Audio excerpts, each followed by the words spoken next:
Cue the law and order music because there's been a crime. A woman alone in her house late at night was attacked and robbed by a mysterious person. During the exchange between the victim and home intruder, a spot of blood was left on the wall, leaving DNA evidence for us to test. We're going to analyze the DNA through electrophoresis. Generally, electrophoresis amplifies DNA by separating DNA molecules by size and charge. The DNA travels from the negative pole of the gel towards the positive end, with smaller fragments moving faster than larger. In this example, we will amplify all the suspect's victims and evidence for two VNTR loci to create DNA fingerprints. In order to explain the results of the two loci in more detail, I will be color-coding the alleles. Light-colored alleles means that they are a match, while opposite-colored alleles means that they do not match. This is the result of the two VNTR loci, and now we will examine. First, it is important to note that Dave is Sarah's father, which is obvious in the results.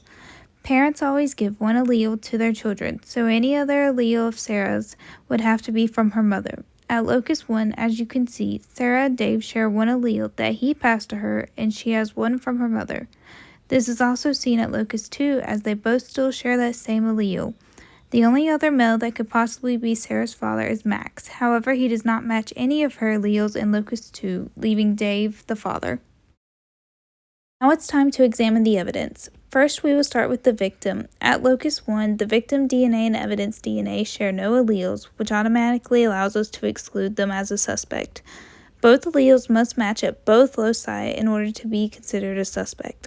The same scenario goes with the victim at locus 2. Next is Sarah, who shares one allele with the DNA evidence at locus 1, but not both. Even though at locus 2 Sarah has the same alleles as the evidence, the alleles must match at both loci to be considered a suspect. This allows us to exclude Sarah. Now on to Dave, who shares no alleles at loci 1 with the evidence, which allows us to already exclude him as a suspect.